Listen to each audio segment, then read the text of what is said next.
Good morning student, class 8 subject Hindi.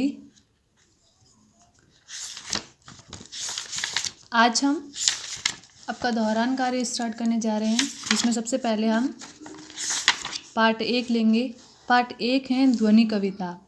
ध्वनि कविता सूर्यकांत त्रिपाठी निराला। जैसा कि हम पिछली क्लास में पढ़ चुके हैं, बहुत ही अच्छी तरह से मैंने इसका कवि परिचय भी दिया था। सूर्यकांत त्रिपाठी निराला और ध्वनि कविता के बारे में बताया था कि ध्वनि कविता किस प्रकार से जो है किससे संबंधित है और किस बारे में ये जो बता रहे हैं। फिर से एक बार पुनः दोहराऊंगी। ध्वनि कविता, सबसे पहले कवि परिचय देखिएगा, सूर्यकांत त्रिपाठी निराला। ध्वनि कविता जो है किसकी है? सूर्यकांत त्रिपाठी निराला की एक बहुत ही सुंदर कविता है। ये सूर्यकांत त्रिपाठी निराला जो है छायावाद के कवि रहे हैं।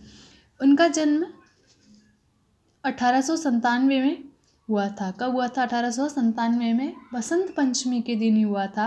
पश्चिम बंगाल में हुआ था। इनके पिता का नाम था पंडित राम सहाय त्रिपाठी।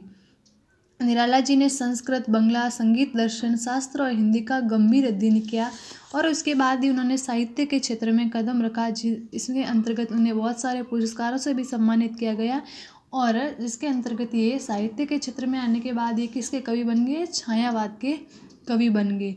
छायावाद के कवियों में एक इनका भी नाम आता है, सूर्यकांत त्रिपाठी निराला जी का।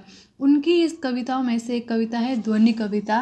ध्वनि कविता वसंत ऋतु के आगमन के बारे में संकेत है कि किस प्रकार जो है वसंत ऋतु के आने पर फूल, पत्ते, कलियां सब जो है खिल जाते हैं और किस प्रकार वो वसंत ऋतु इस ध्वनि कविता के माध्यम से नवयुवकों को क्या संदेश देना चाहते हैं। तो इस कविता में हम पढ़ेंगे, अभी न होगा मेरा अंत, अभी अभी ही तो आया है मेरे मृद में वधु वसंत, अभी न होगा मेरा अंत। कि कवि कह रहा है ध्वनि कविता के बारे में, वसंत के आगमन की बात कर रहा है। तो कवि कह रहा है कि अभी न होगा मेरा अंत, कि मेरे मृदुल वसंत जो है मेरे वन में अभी अभी आया है, तो उसका अंत अभी नहीं होगा। अभी अभी ही तो आया है मेरे मन में मृदुल वसंत, अभी न होगा मेरा अंत। वो कह रहा है कि अभी अभी ही मेरे जो वन में है, जो इधर वसंत आया है, तो उसका अंत अभी इतने जल्दी नहीं हो सकता। हरे हरे ये पात, डालियाँ कलियाँ कोमल गात, मैं ही अपना स्वप्न मृदुल कर फेरूंगा निद्रित कलियों पर, जगह एक प्रत्युष मनोहर। कि वसंत ऋतु के आगमन से जिस प्रकार पेड़ पत्ते हरे हो जाते हैं, डालियाँ कलियाँ कोमल गात, उनका जो शरीर है कोमल हो जाता है। गात का अर्थ होता है कोमल। मैं ही अपना स्वप्न मृदुल कर फेरूंगा निद्रित कलियों पर, निद्रित का मतलब होता है सोई हुई, जगह एक प्रत्युष मनोहर, प्रत्युष का मतलब होता है प्रातः का, एक नई सुबह को जगा कर। ठीक है, कि हरे हरे ये पात, जिस प्रकार वसंत के आने पर फूल पत्ते कलियां जो हैं हरी हो जाती हैं, चारों तरफ जो है हरियाली हरियाली छा जाती है। डालियाँ कलियाँ कोमल गात, जो फूलों का, पेड़ पौधों का शरीर जो है, डालियाँ कलियाँ और कोमल नए नए सब जगह डालियाँ कलियाँ और को लग जाती है, नए नए पत्ते।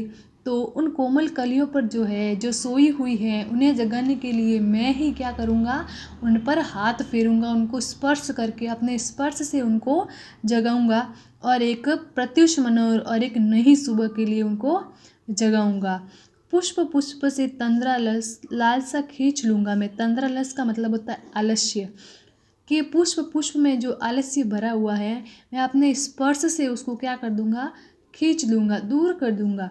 अपने नव जीवन का अमृत सहर्ष सींच दूंगा मैं, कि मेरे नव जीवन का अमृत जो है उसको उन पुष्पों में सींच दूंगा। द्वार दिखा दूंगा फिर उनको, है मेरे जहाँ अनंत, अभी न होगा मेरा अंत। कि उनको जो है मैं द्वार दिखा दूंगा, है मेरे जहाँ अनंत, जहाँ मेरे अनंत है, अभी न होगा मेरा अंत, और अभी मेरा अंत नहीं होगा, वसंत ऋतु का अंत अभी नहीं होगा। इस कविता के माध्यम से कवि क्या कहना चाहता है कि युवा पीढ़ी जो है वो तंद्रा और आलस्य से भरी हुई है, तो उसको जगाने के लिए कवि अपने कार्यों की खुशबू, अपने रचनात्मक कार्यों की खुशबू चारों ओर बिखेरना चाहता है, ताकि नव युवा पीढ़ी जो है उसे पढ़े और उससे प्रेरित होकर अपने लक्ष्य की प्राप्ति में लगे। ओके, आपकी ये कविता समाप्त हुई ध्वनि कविता। आप भी इसको एक बार पुनः दोहराइएगा।